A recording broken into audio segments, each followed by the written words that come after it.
Hello, folks. I greet you. Welcome to the biggest rendezvous for gentlemen of the Fourth Estate. We call it Journalist Hangout. Welcome. I'm Citizen Jones Hussein. Now, today on the program, 30 persons killed in joint attack by herdsmen and bandits. That's in Benue State. Afenifere condemns call for military coup by protesters and display of foreign flags, urges federal government to conduct investigation, and later on we'll share this with you. 7 people die as flood ravages 10 local government areas in Niger State. Let me report I'm hanging out with Ibn Abod Dixon. I greet you, Ibn Abod. Good evening, citizen. Yeah. Ibn Abod, we are joined by Charles Ideho. Charles, greetings too. Thank you very much, and then glad to be here one more time with my Niger Texas sister. Okay. Yes. All 3 of us? Yes, yes, madam. It's no accident. So the team is ready. I hope you are.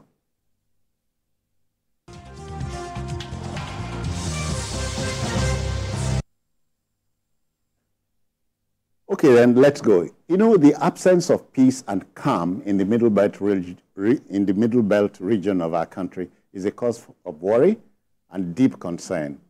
A report reaching us says about 30 persons are feared killed and still counting in a joint attack on the Ayati community in Ukum local government area of Benue State. I hope I got the names right.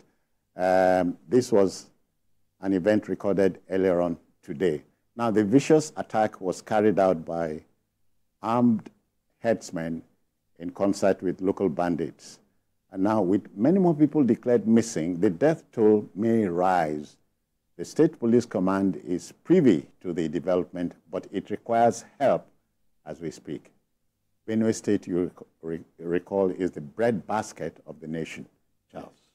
Yes, what is happening in Benue State is like you have a region that has become endangered, you know, and because successive government, even during the last administration, you know, remember when that gentleman, I forgot his name, like the governor who left Autumn was always crying.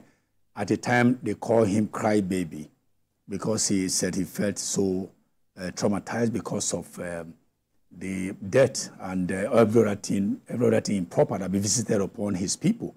I incidentally have visited Benue State before. I think Benue State had about 23 local government, of which 14 belongs to the chief and all that. So I visited about 12. So I even the Ukum you mentioned, Ukum, Shongo, Logo, Adikpo, I visited all those areas before.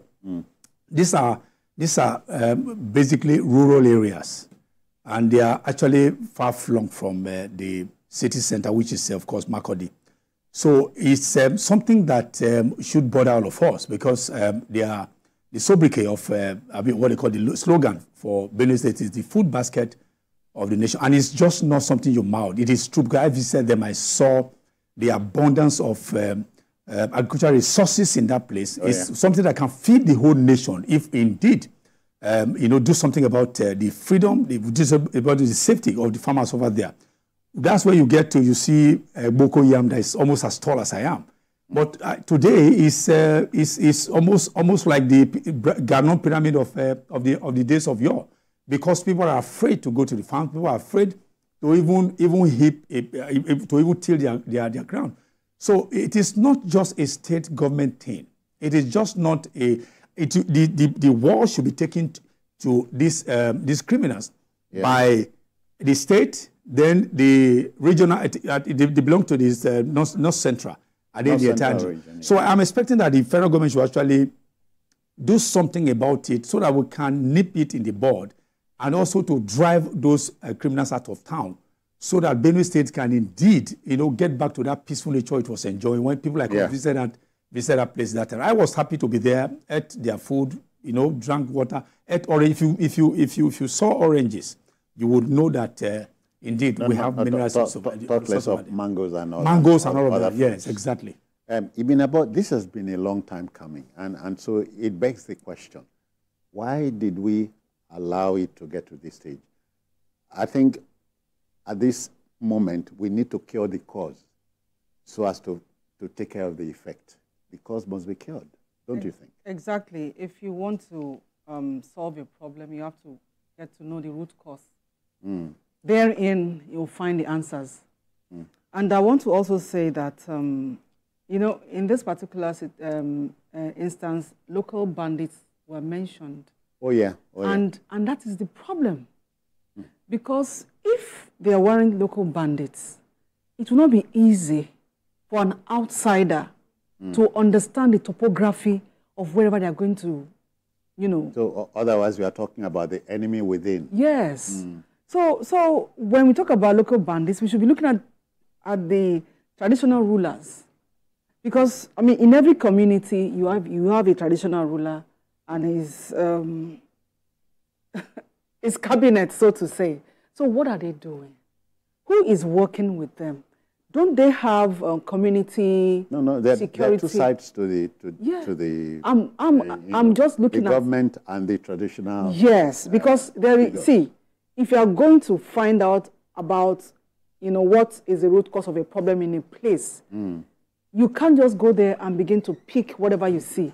You have to liaise with the people who are residents in that location, so they're the ones that will give you a proper feedback on what has been, you know, going on. So what has been done in that regards? Because I recall when Governor Tom was there, he was actually tagged a crying governor. Yeah. Because he was always crying out for help and all of that. It reminds you of the late Sam Bakwe. Yes. So I'm looking at a situation whereby the government can work with the local people, the local vigilante group. Don't they have vigilante group there? How effective are they? How well are they equipped to, you know, counterattack bandits? And then who are these local bandits? Because these are villages. I know in villages, it is commonplace for people to know one another.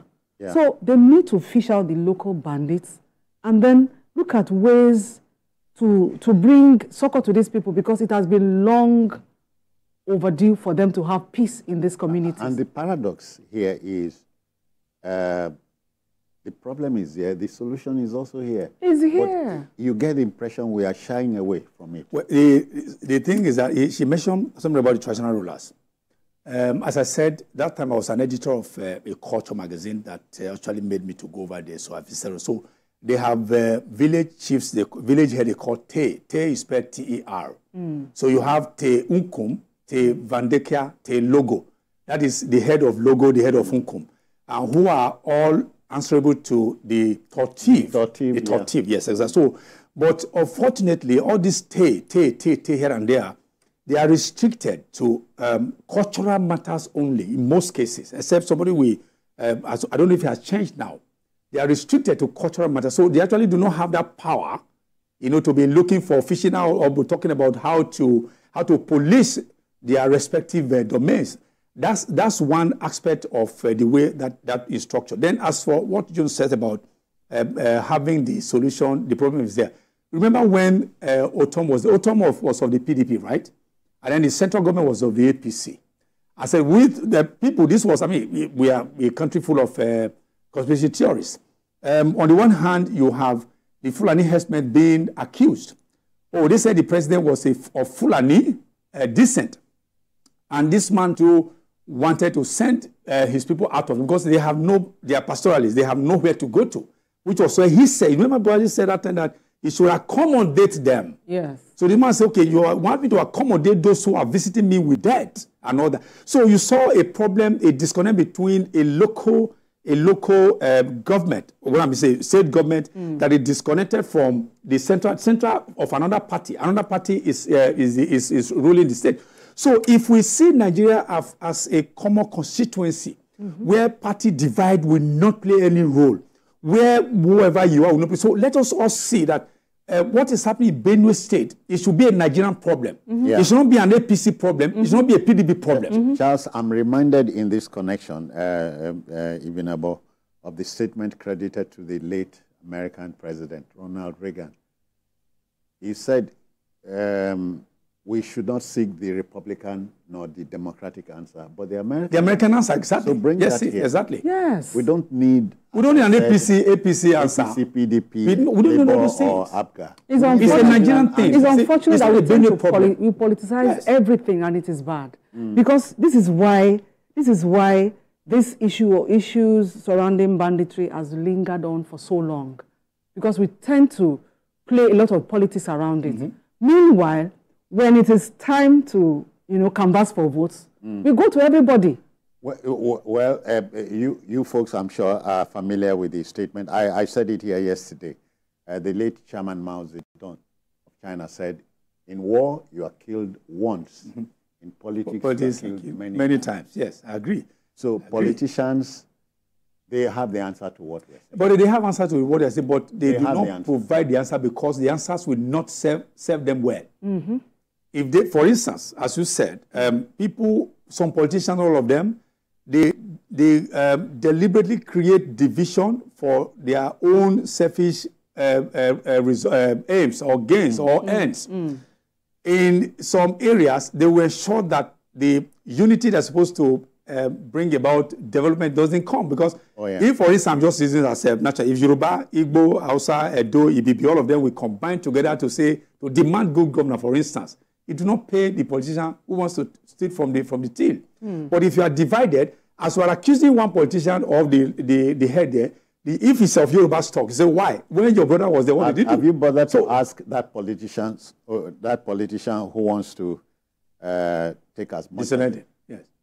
How much does a man need in a 70-year lifespan?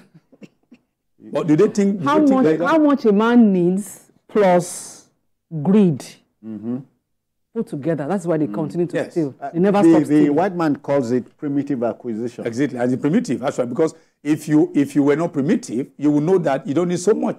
If you were not primitive, you know that you don't need to have about 20 cars in your car lot. If you're not primitive, you know that you don't need one mansion that has 20 rooms when you have a compact family. A car lot in your home. You don't. If I understand. So I was at Agbo. I saw a house belonging to a Nigerian, not a politician actually. The whole street, one man's house. How many children? Maybe less than 3 children. But what would you be doing with a house that has covered a whole street, a stretch of street? All right. Avarice and primitive. Time.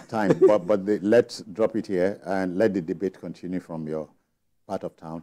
Benue State is not a happy environment as we speak. The Ukum and Ayati communities there have been ravaged by suspected herdsmen and their cousins, the bandits. Yes. All right, to our next story.